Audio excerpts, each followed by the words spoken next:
gabi po sa ating lahat. This coming Sunday po, Sunday afternoon, nandiyan na po ang ating speaker, ano? Si Brother Malaluan. Quality. Okay, so tayo po lahat ay tumayo na at simulan na po natin. Isaiah chapter 62. Isang talata na lang po ang ating pong basahin ng sabay-sabay. Verse 10. Isaiah chapter 62, verse 10. Amen. Kung nakita na po, isang malakas. Masaya, amen? Amen. Ready? Read. Go through the gates, prepare the way of the people, cast up the highways, gather out the souls, lift up a standard for the people. Tayo po lahat ay umuko, pumiti, tayo po'y manalangin. O mapagpala namin Diyos, Diyos Ama namin sa langit, pinupuri ka namin, pinasasalamatan ka namin sa iyong kabutihan, kadakilaan sa aming pong buhay. Maaari kami po ay meron pong mga kahirapang pinagdadaanan, pagsubok o problema na hinaharap. Ganun pa man po, kami po ay talagang umaasa at nagtitiwala na ikaw po ang aming Diyos na tunay na napakabuti at talagang ang inyong pong kabutihan ay talagang magpasawalang hanggan. Salamat po Ama na kayo po ay laging nandyan, tumutulong, gumagabay sa aming mga problema pinagdadaanan. At salamat po sa inyong pong banal na salita na patuloy pong nagbibigay sa amin ng hamon at nagbibigay sa amin ng lakas, nagbibigay sa amin ng kagalakan. At dalangin ko po sa gabing ito, patawarin mo po kami sa lahat ng aming mga pagkukulang na minsan ay hindi po kami nakakasunod sa iyong mga utos, minsan kami po ay nakakapag-isip ng masama, minsan umiiran po sa amin ang galit. Patawad po Ama, pakalinisin mo po kami, ang aming pong buhay, ang aming pong puso't isipan, linisin mo po ito upang matanggap po namin na may kagalakan ng iyong pong banal na salita. Banal na Espiritu, kayo po siya mangusap sa puso ng bawat isa at dalangin ko po na aking inyo pong itago muli sa inyong pong likuran. Pagpalaan mo po ang buhay ng bawat isa, patuloy mo po ang dinggin ang kanilang mga panalangin. At salamat po Ama sa mga kapatiran na patuloy na talagang naglilingkod ng tapat sa iyo, sa mga kapatiran na patuloy na nakikiisa sa inyong pong gawain. Salamat sa medical team na pumunta po kanina sa Lemery at bukas ay sa Bawan at sa susunod na mga araw ay sa Mindoro. Dalangin ko po yung pong pag-iingat sa kanila, marami pa silang matulungan at mabahaginan ng inyong pong banal na salita. Ibinabalik ko po sa inyo Ama lahat ng papuri at pasasalamat. Ito po yung aming dalangin sa pangalan po ng aming Panginoon Jesus. Sa mapagpalang kami po sa ating lahat at mga kapatid, mga minamahal, ako po ay talagang natutuwa na dito po sa ating bansa ay talagang napupuno na ng mga Baptist at talagang kumakalat na ang mga Baptist. Kumakalat pero hindi sana nagkakalat, ano? Diba? So, kumakalat sa nagkakalat. Tama po ba? Say amen. So sana mga Baptist ay kumakalat, hindi nagkakalat. Okay? At ito po mensahe ngayong gabi. Ito po ay matagal ko na gusto i-preach sapagkat meron po kami nakausap, nakapatiran na ang goal po doon sa Caloocan Baptist Church, ang kanila pong goal ay set your standard high. Yun po yung kanilang goal. So naghanap po ako ng verses po dito sa Bible na patungkol sa standard. And then noong Tuesday po, from roots to fruits, ito po yung kanilang verse or kanilang theme. So ngayong gabi po, kung bakit ito po yung talaga mensahe ng Diyos sa ating lahat, ay sapagkat talagang makikita natin sa ibang Kristiyano na puso ever na lang. Nawawala na yung standard. Okay? So kung atin po itong i-apply sa ating pong spiritual na buhay, hindi naman po ito yung talagang, kasi kapag tinagalog natin yung standard po dito sa Bible, ay ito po ay watawat. Amen po ba? Or sabihin na natin ito ay bandila. Pero kung ito po yung ating i-apply sa ating spiritual na buhay, ang standard po, ito po yung mga palatuntunan ng ating pong Panginoong Diyos. O ito yung batas ng Diyos. So sa ating panahon ay talagang bawat institusyon ay mayroong batas. Bawat institusyon ay mayroong mga palatuntunan. Kaya ganun din po tayo. Dapat mayroon din po tayong standard. Amen po ba? At ang sabi po dito ng ating pong Panginoon sa kanyang salita, sabi po sa verse 10, lift up a standard for the people. So, itaas yung palatuntunan para sa bayan or para sa mga tao. Alam niyo po, it is not being legalistic. Kung itataas natin yung ating standard, it is not being legalistic. It is not being dogmatic. Di ba? So, hindi po ito pagiging dogmatic. So, ito po ay pagsunod lamang sa mga palatuntunan, batas ng ating pong Panginoon. So, lift up the standard of the Lord. Ating pong itaas yung palatuntunan na ito, huwag natin ibababa. Sapagkat mga kapatid, napakahalaga kung nananatiling mataas yung batas ng Panginoon, yung palatuntunan ng Panginoon, sapagkat nais ng Diyos na ito'y dapat laging mataas. Ito po ay para sa pag-aakay ng kaluluwa. So, para marami tayong maakay na kaluluwa, kailangan yung batas na ito ay nakikita sa ating pong buhay. Huwag natin iwawaglit, huwag natin ibababa. At ang sabi nga po dito sa verse 1, for Zion's sake, will I not hold my peace? So talagang hindi siya nananatiling walang kibo or hindi siya nananahimik. So talagang itinataas ni Prophet Isaiah yung batas ng Panginoon. For Zion's sake, will I not hold my peace, and for Jerusalem's sake, I will not rest. Talagang hindi na siya nagpapahinga until the righteousness thereof go forth as brightness, and the salvation thereof as a lamp that burneth. So mga kapatid, mga minamahal, lift up the standard of the Lord upang marami pa tayong maakay na kaluluwa. Maabot ng mga kaluluwa para kay Kristo. So huwag natin ibababa ang batas ng Panginoon. And then mga kapatid, mga minamahal, upang tayo po ay talagang makita sa atin yung katuwiran, na tayo ay talagang maging blameless, huwag natin ibababa ang batas, kautusan, palatuntunan ng Panginoon. So yung po sinabi po dito sa verse 1, na until the righteousness thereof go forth as brightness, upang tayo po ay magliwanag. Amen po ba?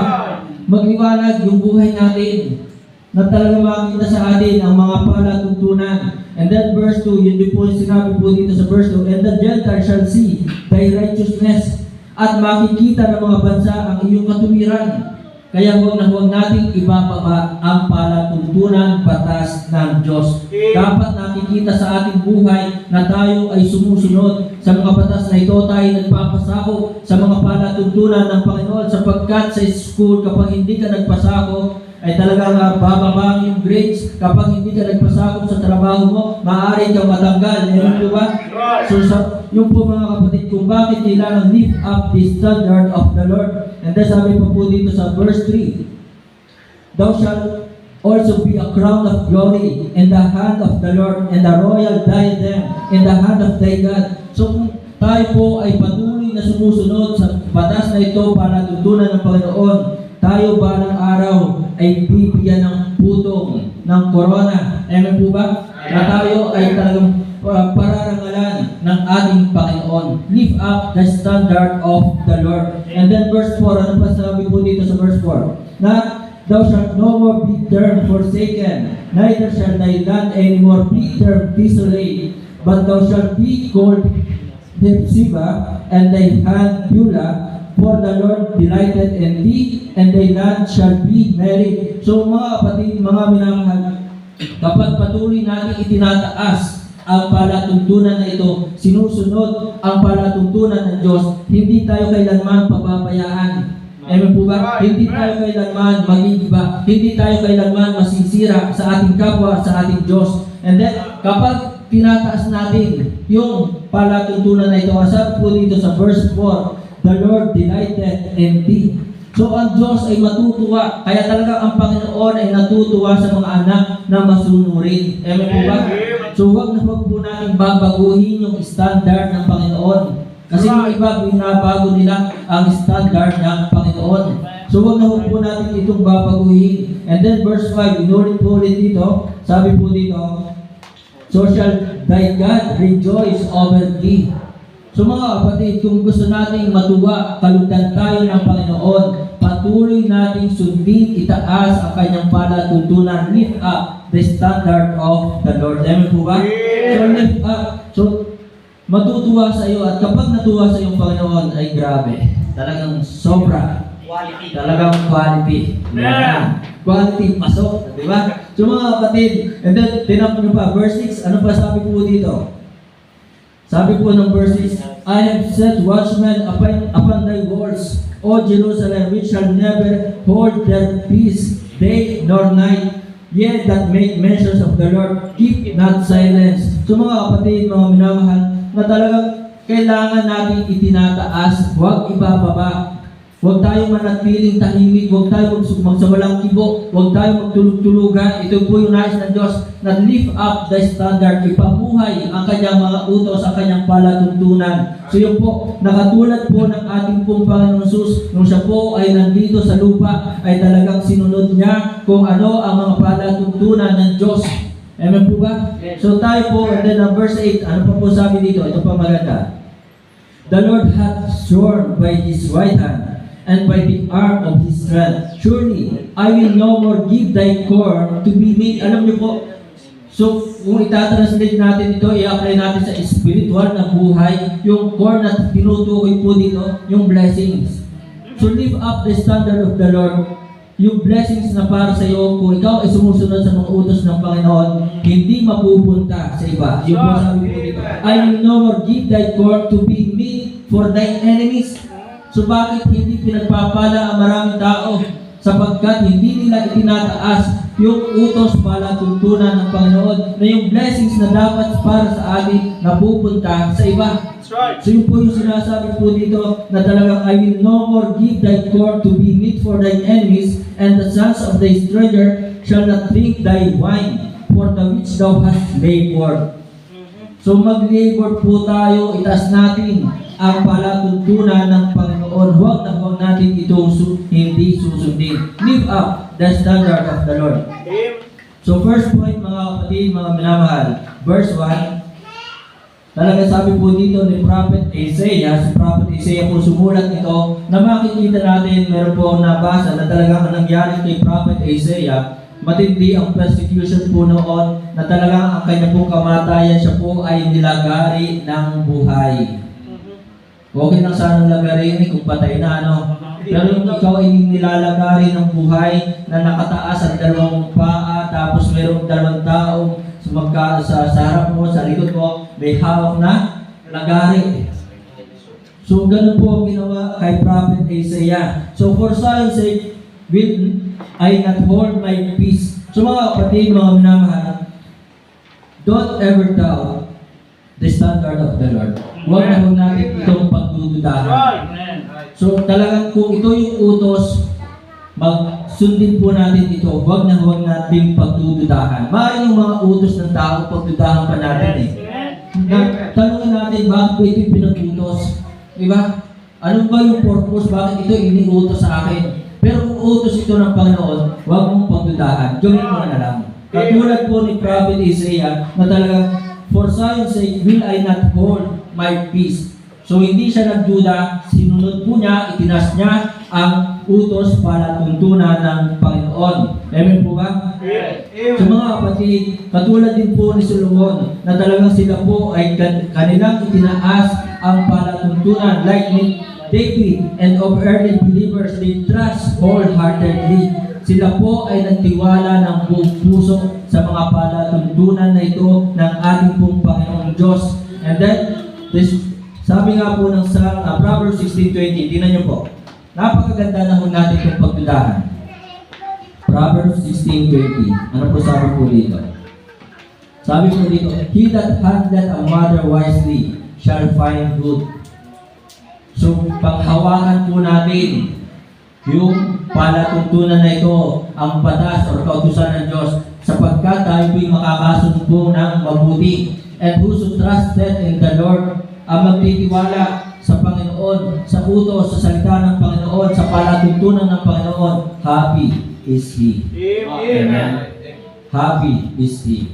Kaya mga kapatid, Don't ever doubt the standard of the Lord. Tingnan pa po natin, Proverbs 29:18. Ano pa po sabi? Proverbs 29:18.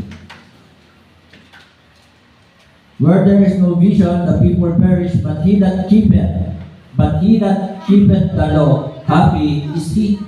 So yung nag-iingat talaga, sumusunod, yung itinataas ang palatuntunan ng Panginoon, talagang magiging masaya. Lahat tayo gusto natin masaya. So ang kasayahan ay hindi matatagpuan sa mga material na bagay sa mundong ito. Ang mga material na bagay nito, opo, nakakapagbigay ito ng kasiyahan sa tao, pero pansamantala lang. Amen po ba? Kapag nasira yan, nabasag. Diba? Aray ko. Ito hindi malungkot na, hindi ka na makakain. Katulad ko, nakabumangga, sira ang salamin. So, yung mga material na bagay, nagbibigay yan ng kasiyahan, pero pansamantala lang. Amen? Pero yung magtiwala ka sa palatuntunan ng Panginoon, happy is He. Then, tinampa po natin, Psalms 25 verse 2. Isa-isahin po natin yung mga talata. Napakaganda po. Psalms 25 verse 2. Sabi po dito sa Bible, sa salita ng Panginoon, "Oh my God, I trust in Thee." Amen? Kaya kapag nag-uutos sa iyong Panginoon, magtiwala ka na sa Panginoon, sundin mo, huwag ka na magduda. Let me not be ashamed. Hindi ka mapapahiya kailanman kung itinataas mo ang palatuntunan ng Panginoon. Lift up the standard of the Lord. Let not mine enemies triumph over me. So lift up the standard of the Lord, at ang mga kaaway mo kailanman ay hindi mo tatagumpay sa iyo. Amen? Then, 119 verse 42. Tingnan po natin Psalms 119 verse 42.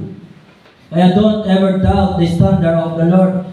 Verse 42, so shall I have wherewith to answer him that reproacheth me, for I trust in thy word.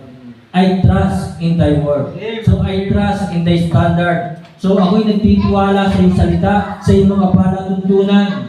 Kaya kung meron man tayong higit na dapat pagtiwalaan ng Panginoon, ang kanyang mga salita, ang kanyang mga pangako. Amen? Aray ko. Pag nagtiwala ka sa pangako ng tao, baka sabihin mo, aray ko. Diba? Proverbs 30 verse 5. Tingnan po natin last verse. So don't ever doubt the standard of the Lord. Every word of God is pure. So lahat ng salita ng Panginoon dito po sa King James Version, talagang ito po ay pure, malinis, dalisay, totoo. Amen po ba? Wala pong mali po dito, kaya don't ever doubt the standard of the Lord. So yung ibang version, pagdudahan natin yun. Amen? Pero ang King James Version, ito po ay talagang every word of God is pure. He is a shield unto them. Ito po ay talagang kalasan natin, pananggalang natin, sandata natin, that put their trust in Him. So ang salita ng Panginoon, kapag ito'y pinagtiwalaan mo, ito'y talaga magiging shield mo sa buhay. Pananggalang or protection. Amen po ba? So kailangan natin ng protection sa mundong ito. Salita ng Panginoon ang gamitin nating protection. Amen?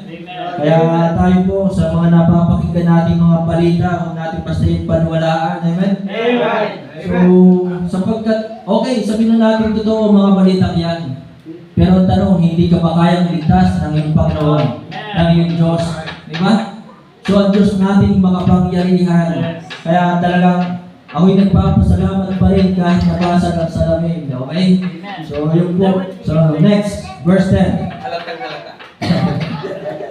So, nakakatawa pa rin. Okay, verse 10 ng Isaiah chapter 62, verse 10. So, lift up the standard of the Lord. So, malinaw, sinabi po ng talata, lift up. So, ibig sabihin, don't ever debase the standard of the Lord. Huwag na huwag mo itong ibababa. Pastor, paano bang ibig sabihin yan na huwag ibababa? Yung Bible ba, huwag natin ibababa sa sahig, ganun ba? Opo, tama din yun. Kasi ito po'y banal na salita, banal na aklat ng Diyos. Huwag mo itong ilalagay diyan sa sahig, tapos lalantawan mo. Di ba? Kaya mga kapatid, mga minamahal, dapat iniingatan to ang Bible. Hindi pinagpapalagi-lagi kung saan-saan. Ng cellphone, iniingatan, ingat na ingat. Pero ang Bible ay pinapabayaan lang. Amen po ba? At kung may Bible ka, basahin mo. Amen?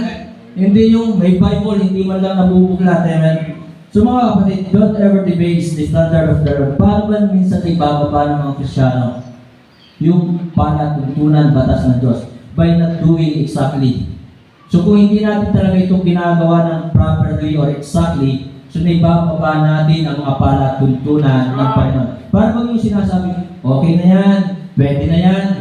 So ganun po, sa ganun pong paraan, sa ganun bagay, naibababa natin yung palatuntunan ng Panginoon by allowing something to do that is not biblical. So kung pinapayagan natin gawin ang isang bagay na hindi ayon sa salita ng Panginoon, ibinababa natin ang palatuntunan ng Panginoon. Amen po ba? Katulad na lamang, halimbawa, Valentine's. Di ba?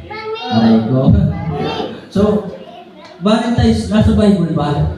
So kung tayo gagawa niya ng Valentine's na yan, so ibinababa natin yung palatuntunan ng Panginoon. Sasabihin natin, Pastor, yung iba nga gumagawa naman ito.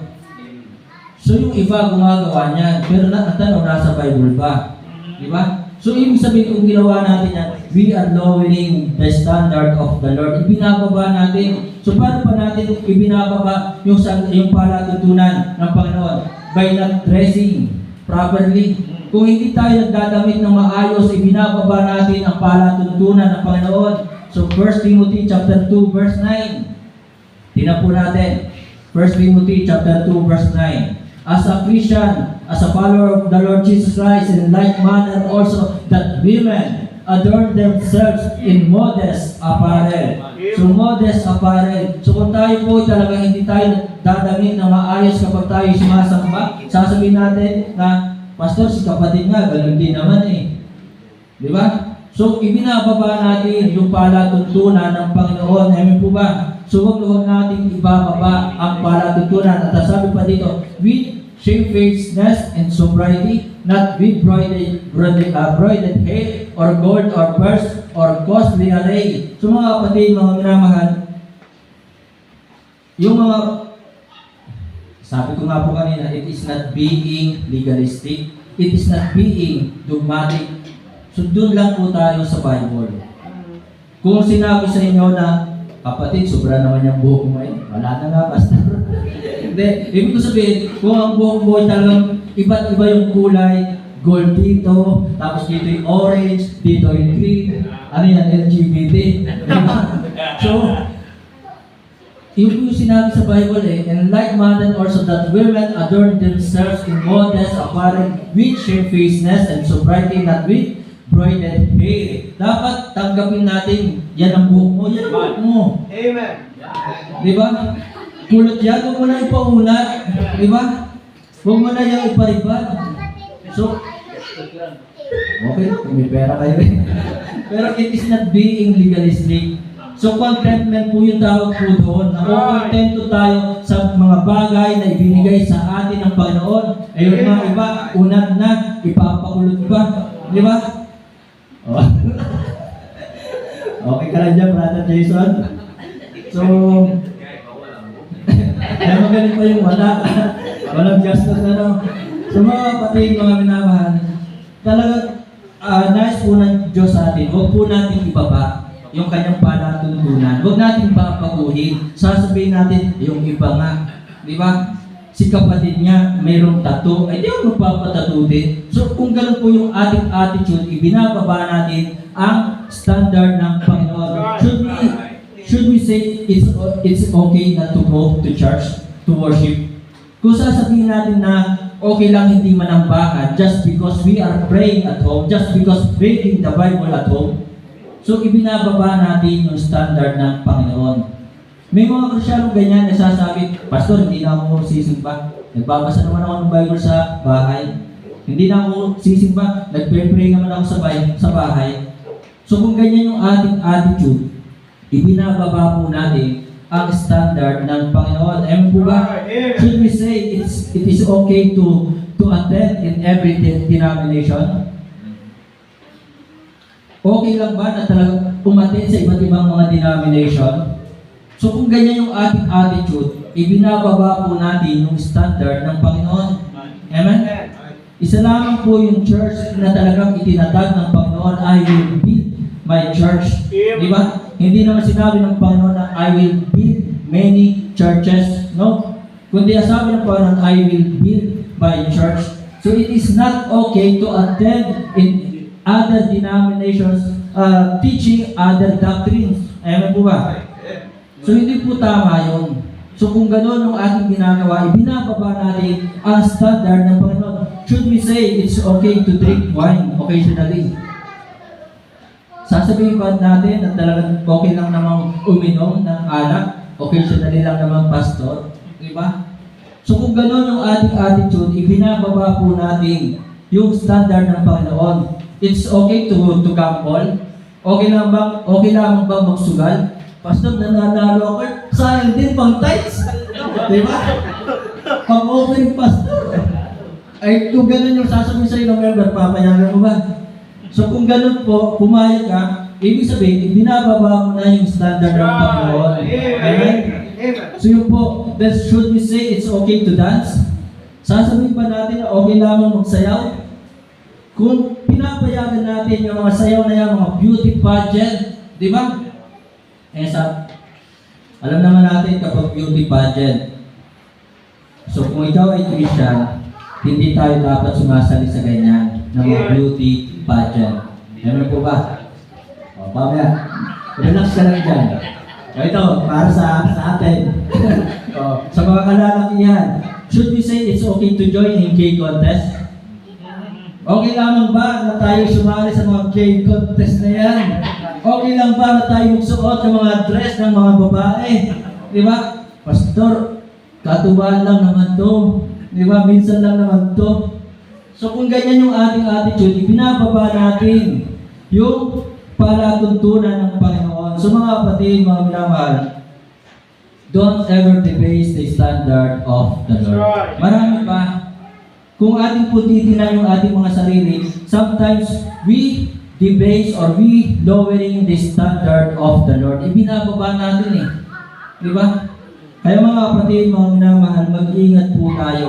Kaya talagang do it exactly what the Lord's command. Amen po ba? Next, ano pa ang nice ng Diyos sa atin dito?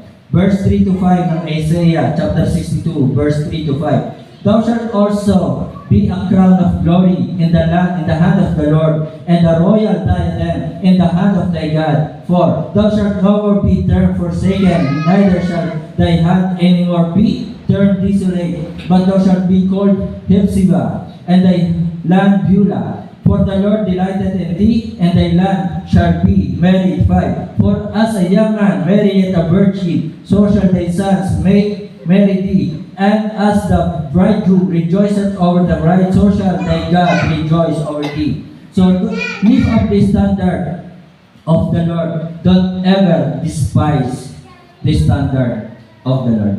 Huwag po natin itong hamakin. Amen po ba? Na talagang huwag natin itong pupuntsain na gagawing biro ang mga palatuntunan ng Panginoon. Amen po ba? Kasi minsan talaga, para pag baliwala sa ibang Kristyano ang mga palatuntunan, mga utos, salita ng Diyos. So yun po yung nakikita natin. Don't ever despise. Kung nakikita natin sa ibang mga tao na talagang baliwala sa kanila, hinahamak nila ang mga utos ng Diyos, pinagtatawanan nila ang Bible, pinagtatawanan nila ang mga sumasambat, sumusunod sa Panginoon. So don't ever despise the standard of the Lord. Be serious. Maging seryoso po tayo sa ating pagsunod sa mga utos ng Diyos. Amen po ba? Amen. Kasi minsan hindi seryoso mga Kristyano. Kaya mga kapatid, mga minamahal, sana makita sa atin ang pagiging seryoso sa bawat pagsunod natin sa Panginoon. Katulad sa mga Bible student, so nandyan ka ngayon sa school, tapusin mo. Amen? Kung sinabi ng pastor mo, 4 years din. 4 years. Diba? Kung sinabi ng pastor mo, humayo ka, sige, humayo ka. So yun po, na talagang yun ay kalooban ng Panginoon. So mga kapatid, don't ever despise the standard of the Lord. Be serious, be sincere, be submissive. So, wag na ho natin itong hahamakin, kukutyain ang utos ng Panginoon, ang salita ng Panginoon. And then next, verse 11, Isaiah chapter 62, verse 11. Behold, the Lord hath proclaimed unto the end of the world, say ye to the daughter of Zion, behold, thy salvation cometh, behold, his reward is with him, and his work before him. So don't ever deride. So huwag po natin pagtatawanan ang salita ng Panginoon, yung palatuntunan ng Panginoon. So don't ever deride the standard of the Lord. Kasi minsan, pinagtatawanan eh. Diba? Tapos, huwag na po natin pagtatawanan. Parang ganito po yan. Ako ba'y ate sa linggo? Ha. Yung parang, ako ate, ha. Ganun ba? So, huwag po natin pagtatawanan yung palatuntunan ng Panginoon. Am I attending church services? Ha. So, am I should pray? Ha. Who you? Diba? Ganun ba? Am I should give? Ako ba'y magbibigay? Ha? Bakit? Ba't ito magbibigay? So, pagtatawanan, pinagtatawanan, and then, am I should dress properly? Diba? Parang ganun yan eh. Ako magsusot ng ayos? Jahe. Diba? Awkward. So mga kapatid, mga minamahal, don't ever deride. Huwag natin pagtawanan ang mga utos na ito ng Panginoon. Don't ever deride the standard of the Lord. Amen po ba? Sapagkat makikita po natin kay Prophet Isaiah na kahit matindi yung persecution, siya po ay sumunod sa mga palatuntunan ng Panginoon. Mahalaga ang palatuntunan. Mahalaga na ikaw ay magkaroon ng standard sa buhay mo. Sapagkat kung wala kang standard sa buhay mo, palatuntunan sa buhay mo, mahihirapan kang abutin ang iyong mga pangarap. Di ba? Yung pangarap mo sa buhay. Kasi yung ibang tao, nagseset talaga yan ng kanilang standard. So yung ibang tao na, ito naririnig ko lang sa iba, talaga kung ano yung ginagawa ng ibang ng kanilang barkada, kung kanilang barkada ay talagang easy go lucky, talagang gusto ng barkada nila ay talagang mga kalayawan sa mundong ito. So, ginagawa nila, talagang focus lang sila sa kanilang pag-aaral. Ganun yun. Na talagang pagkagaling sa school, gagawin agad yung assignment, and then tutulong sa bahay. Walang lakwat siya. So, ganun yung kanilang ginagawang palatuntunan sa kanilang buhay. Kaya mga kapatid, napakahalaga meron tayong standard sa buhay. Parang kung ikaw, pipili ka ng sasagutin mo. Di ba? Dapat may standard ka. Hindi yung, ang standard mo lang, ay ba ako, pwede na to. Di ba? Ganun ba? So kung ganun yung standard mo, paba naman na standard mo sa iyong buhay. Di ba? So yung iba talaga, ang ganun, ito pa, sabi ng iba, ang gusto ko yung 4 na M. Di ba? 4 na M. So standard mo yun. Matandang, mayamang, madaling. Diba? So, mag-set tayo ng standard sa ating buhay. Hindi yung basta nakakita ka lang ng 6 packet, di yan. 7 packet pa nga, may goiter pala, no? So, sasagutin mo na agad. Diba? Nangangapa mo lang ng mabait, agad di sasagutin mo na. No, mag-set tayo ng standard. Dapat yung standard natin based on the Bible. Ano po ba? So, yun po mga kapatid, mga minamahal. Don't ever deny the standard in the Lord. And then, the last mga kapatid, mga minamahal, verse 11 pa rin, behold, the Lord hath proclaimed unto the end of the world, say ye to the daughter of Zion, behold, thy salvation cometh, behold, his reward is with him, and his work before him. So mga kapatid, lift up the standard of the Lord. Don't ever disregard the standard of the Lord. That's right. Huwag na huwag natin itong babaliwalain. Amen? Sapagkat Diyos ang Panginoon na may hawak ng ating buhay, ang Panginoon na nagligtas sa atin, ang Panginoon na nagsusupply ng lahat ng ating kailangan, ay talagang huwag na huwag natin babaliwalain ang kanyang mga utos. Ang Panginoon ang siyang nag-uutos po nito. Hindi naman si Pastor, hindi naman si Brother Edwin, hindi naman si Brother Jason, hindi naman si Brother Luis, hindi naman si Sister Ruth, di ba? So don't ever disregard the standard of the Lord. Huwag na hindi mo ito susundin. Amen? Huwag mo itong baliwalain.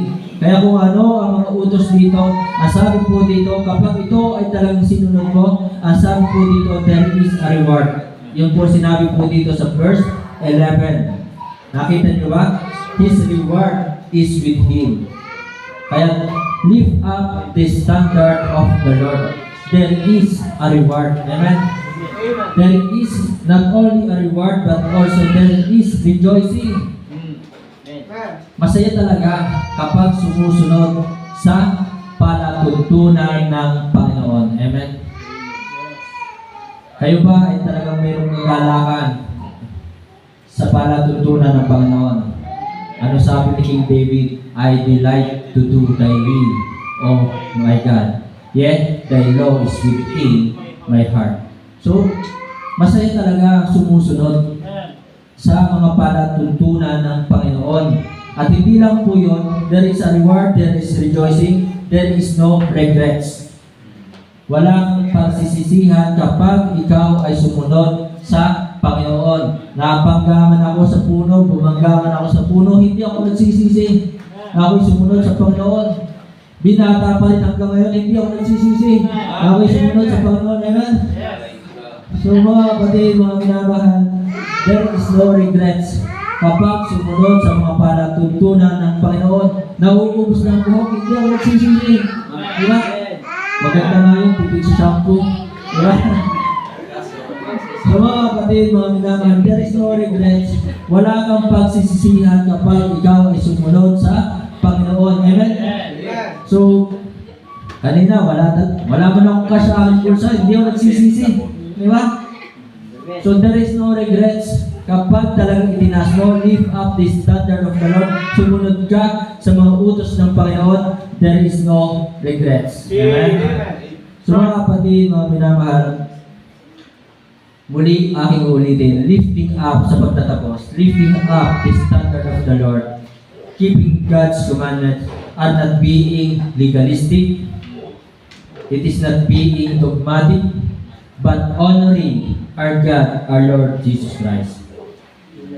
Kung ating itinataas ang palatuntunan ng Diyos ng Panginoon, ito po ay pagbibigay sa Kanya ng karangalan. Ito po ay pagpapakita ng paggalang, respeto, pag-ibig sa Panginoon. Lifting up, lift up the standard of the Lord. Huwag na mong ibababa. Huwag mong palitan ang mga utos ng Panginoon. Amen? Kasi sa iba talagang okay lang sa kanila, mamiesta, di ba? So sa atin, nasa sa Bible, huwag kumain ng mga pagkain inihandog sa Diyos-Diyosan. Diba? At we do not also allow to use other version of the Bible. Diba?